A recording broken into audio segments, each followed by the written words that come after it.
مرقس ميكا باشا، الراجل اللي بدأ الحكاية من 115 سنة، واللي أدرك من بدري قد إيه مهم إننا نحافظ على التراث القبطي في مصر. كرس حياته لجمع وتوثيق القطع الأثرية اللي كانت مهددة بالضياع، وده مش معناه إنه كان مجرد جامع آثار، لكنه كان مؤمن إن الهوية القبطية جزء لا يتجزأ من نسيج الحضارة المصرية.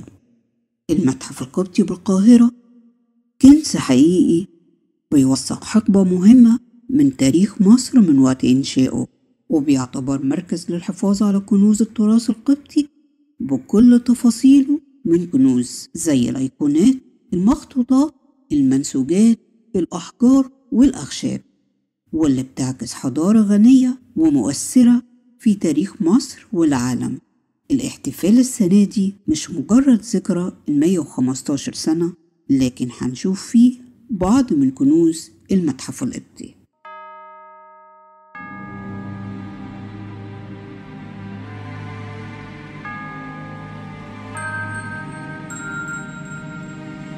في الحقيقة النسيج من أهم الأقسام الموجودة عندنا في المتحف القبطي، وده راجع لأن صناعة النسيج في حد ذاتها هي تعتبر من أهم الصناعات اللي عرفها الإنسان من عصور قديمة جدا. كمان النسيج ما كانش بيعكس بس الطبقات الاجتماعية، ولا كان بيعكس زخرفة أو مجرد زخرفة عادية بس، لكن بيعكس عنصر هام جدا هو الرمزية. عندنا النسيج بيعكس أيضا العديد من الرموز اللي كان بيستخدمها الفنان القبطي علشان يدي فكرة عن رمزية معينة أو فكرة أو مضمون مسيحي أو عقائدي. منها النسجية ديت المشهورة جدا عندنا اللي مسجلة باسم القديس فيبامون، واللي هي بتعكس واجهة هيكل عليها العديد من الرموز اللي منها الحمامة ومنها الطاووس ومنها مونوجرام السيد المسيح اللي هو خريستوس اللي موجود داخل العروة، اللي هي العروة اللي بتمثل أو جزء من علامة عنخ في المصرية القديمة. في الحقيقة المتحف القبطي بيقتني مجموعة نادرة جدا على مستوى العالم من النسيج باختلاف أشكاله وتنوعه واستخداماته، ومنها برضو ما هو الكهنوتي. منها على سبيل المثال الأمثلة الواضحة لحضراتكم هنا اللي بتمثل التونيك، وده كان الاستخدام أو الرداء اللي كان بيستخدمه الكاهن في أثناء الصلوات الليتورجية، واللي كانت زخارفها كانت بتنتمي أكتر أو بترتبط أكتر بالطقوس والموضوعات الدينية والقديسين، ومنهم كمان زي ما حضراتكم شايفين اللي هي العذراء وهي تحمل سيد المسيح الطفل، والمحاط بالتلاميذ أو القديسين. القطع النادرة جدا عندنا هي القطع اللي هي خاصة بالسيدات أو عباءات السيدات، اللي كانت بتتميز بشكلها المختلف عن الأشكال الأخرى في الحضارات الأخرى، واللي كانت بتبقى مزينة بطريقة مدهشة جدا جدا. ودي بقايا من العباءات اللي كانت بترتديها السيدات في ذلك الوقت، اللي بترجع إلى العصور أو القرن حوالي القرن السابع أو الثامن الميلادي. مش بس السيدات ولكن أيضا الأطفال كانوا بيهتموا جدا بزخرفة القمصان الخاصة بالأطفال اللي بتطلع بشكل بديع. منطقة القلالي أو منطقة كليا. المجموعة دي مجموعة مميزة وبترجع للقرن السابع، وهي مجموعة متنوعة ما بين جداريات وكمان فخار. الجداريات عليها نقوش مختلفة. عندنا مثلا نقش للسيد المسيح داخل إكليل نبات الغار، ونبات الغار في الفن القبطي ليه إشارة مميزة، إشارة الانتصار، لأن السيد المسيح انتصر على الخطية وانتصر على الموت. كمان عندنا أشكال طيور زي أو ما يشبه الطاووس، والطاووس أيضا ليه رمزية مميزة جدا في المتحف القبطي، هو بيشير للتجديد أو القيامة، قيامة السيد المسيح. وعندنا كمان شكل مميز للصليب.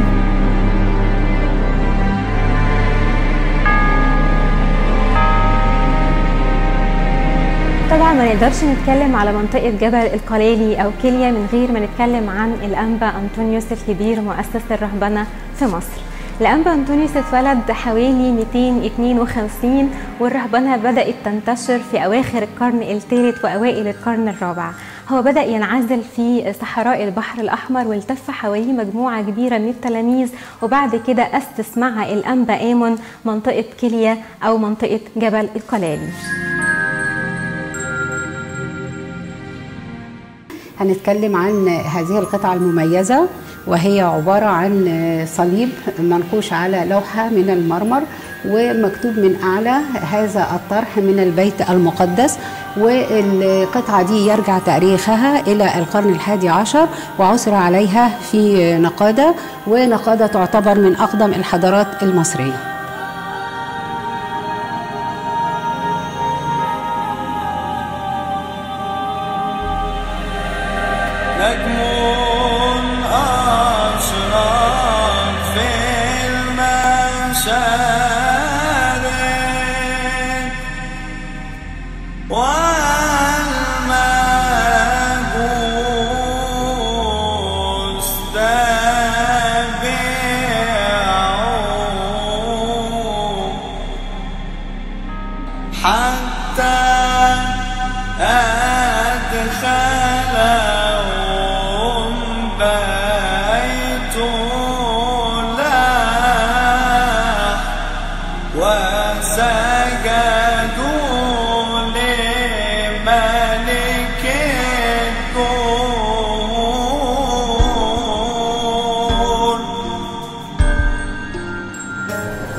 الأيقونات تعتبر أهم المقتنيات القبطية، لأن بيصور عليها أحداث كتير من الكتاب المقدس. عندنا أول حد صور أيقونة أو رسم أيقونة هو القديس العظيم لوقا البشير، وده كان في القرن الأول الميلادي، وكانت الصورة تخص السيدة العذراء وهي تحمل الطفل يسوع. وعندنا في المتحف القبطي أيقونة طبعا لأنه دي من أهم المشاهد اللي كانت بتصور على الأيقونات، أيقونة العذراء تحمل الطفل يسوع. عندنا أيقونة للعذراء وهنلاقي عليها في بعض المميزات اللي تخص الأيقونة، زي هنلاقي في 3 صلبان بيبقى في صليب فوق على راس العذراء، وفي صليب على الكتف اليمين، وفي صليب على الكتف الشمال. وطبعا ده ليه رمز وليه دلالة انه العذراء دائمة البتولية ما قبل وأثناء وما بعد ميلاد السيد المسيح. كمان هنلاقي في الأيقونة تحت مكتوب عوض يا رب من له تعب في ملكوت السماوات، ودي عبارة انتشرت جدا في الأيقونات. كمان هنلاقي عندنا أقدم أيقونة موجودة في المتحف القبطي، دي أيقونة تخص الأسبوع الأخير اللي هو ما قبل قيامة السيد المسيح، وده الأسبوع الأخير خلال حياة السيد المسيح على الأرض. الأيقونة ترجع للقرن ال13 الميلادي، وهنلاقي كل لون في الأيقونة ليه دلالة وليه رمزية.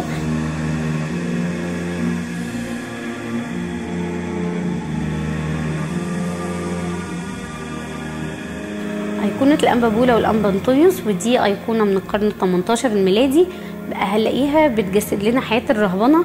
كمان فيها خصائص مهمة للأيقونة، إن الأيقونة مش بتبقى مجسمة أو ثلاثية الأبعاد، بتبقى ليها بعدين بس، طول وعرض، وده ليه يعني ليه مدلول أو ليه دلالة إن السماء ليها علاقة بالأرض. وكمان المسيحيين بيعتمدوا في عقيدتهم على الإيمان وعلى الرجاء. كمان هنلاقي وضعية الصلاة بالنسبة للأنبا بولا وهو فاتح إيده كده أو رافع إيده للسماء، ودايما دي بتصور في الأيقونات الخاصة بالقديسين، لأن الصلاة هي سر قداستهم، فكأنهم بيحرصوا على أن يعلمونا قصة الصلاة.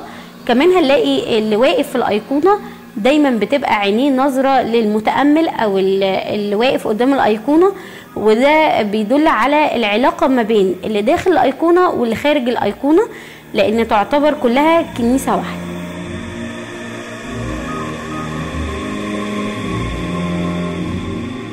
أكسيون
الأخشاب كان في نوعين.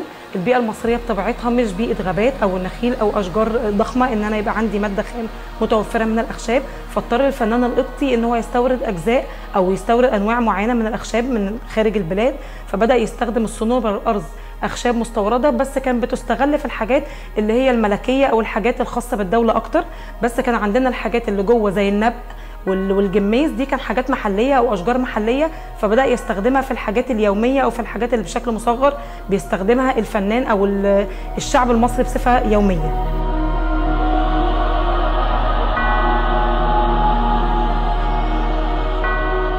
بداية بناء المتحف الممرؤ السميكة فكر بالفكرة دي، كانت فكرة باهرة العالم كله في ساعتها، لأن ده مكان محدد للفن القبطي بس، فكان في يعني في مساهمة وفي إهداءات كبيرة جدا جدا جت للمتحف لمدى أهمية المبنى ده. فعندي الأسقف الخشبية اللي موجودة زي الأسقف اللي في قاعة 19، ده سقف مميز جدا جدا في المتحف، ده كان مهدى من والي عثماني.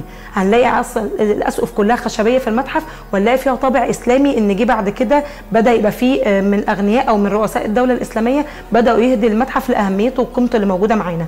الجزء المشربيات اللي بيزين عندنا المتحف وبيميزه بشكل كبير جدا جدا، في برضه جزء من الفن الإسلامي. الفاترينا اللي احنا واقفين قدامها دي بتضم مجموعه من القطع اللي كانت بتمارس في الحياه اليوميه في الفن القبطي زمان او في الحياه اليوميه للانسان القبطي زمان. هنلاقيها بتضم معانا حاجات من ادوات الزينه والتجميل بتاعه النساء، وهتضم معانا الجزء اللي هنتكلم عنه تفصيليا شويه لعب الاطفال. الفنان القبطي زمان على قد ما هو كان عنده فقر في الامكانيات، وهو كان فن شعبي ملوش راعي او ملوش حد داعم من الناحيه الماديه، بس اهتم بحته التفاصيل اللي بيتقن بيها العمل. يعني بدا يشكل او يشغل بال الطفل، بدل ما هو ناحيه ترفيهيه بس، لا هي معانا ناحيه ترفيهيه وقصادها ناحيه تعليميه. يعني ما بدا يدخل شكل عصفوره، شكل فيل، شكل حصان، هو بيلفت نظر الطفل البيئه اللي حواليه، بيبتدوا يعرفوا البيئه اللي حواليه بس عن طريق اللعب. ان انا بخلق جوه الطفل اللي عندي حته ان هو يدافع عن نفسه، وحته ان يبقى جواه حد قوي وحد بيحارب وحد بيعرف ياخد حقه. ان انا جايه عندي من فكره المسيح ان هو مخلص، ما كانش حد ضعيف او بيستسلم للشرور اللي قدامه. من أهم وأندر المخطوطات في العالم هو مخطوط سفر المزامير لداود النبي. بيرجع أهميته لأنه أقدم مخطوط كامل باللغة القبطية، بيرجع للقرن الرابع الخامس الميلادي، مكتوب على رق وبيضم 151 مزمور. عثر عليه سنة 1984 عن طريق بعثة مصرية كاملة في بني سويف في قرية الموديل، وعثر عليه تحت راس طفلة متوفية، وده بيدل ان الاسره بتاعت الطفله دي كانت من الناس الاثرياء اللي امتلاكهم مخطوط ثمين مثل مخطوط المزامير.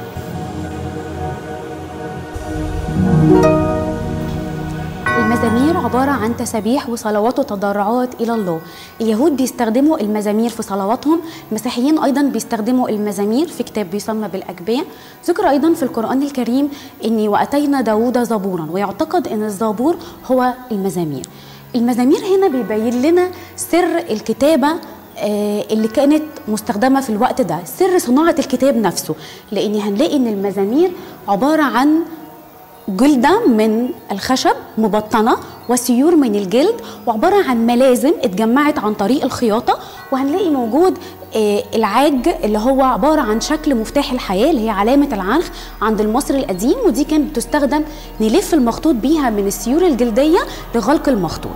المخطوط هنا فريق من المرممين رمموا المخطوط عام 2019، مرممين مصريين، عشان يقوموا على عوامل التلف اللي حصلت على المخطوط، ووصل بهذا الشكل الحالي. سر من أسرار اللغة اللي اتكتبت بيها المخطوطات هو بستان الرهبان. بستان الرهبان هو عبارة عن أقوال وعن الحياة الرهبانية، وكمان فيها التجارب الروحية اللي كان بيمر بيها الآباء في البرية. المخطوط مكتوب باللغة العربية بحروف قبطية. مخطوط البشائر الأربعة لما متى ومرقس ولوقا يوحنا، المخطوط هنا مزين بصور كل بشير أول كل بشارة، وكمان مزين بأحداث من حياة السيد المسيح. فهنلاقي إنه عليه ميلاد بين يوسف النجار والسيدة العذراء مريم وحواليهم الملائكة، وده بيوضح لنا قد ايه ان هم كانوا بيستخدموا التصوير لتوضيح المفهوم الديني والنصوص الإنجيلية. ده طبعا بيستخدم دلوقتي في عمل أناجيل مصورة للأطفال علشان يقدروا يصوروا ويوضحوا النصوص الدينية للأطفال دلوقتي.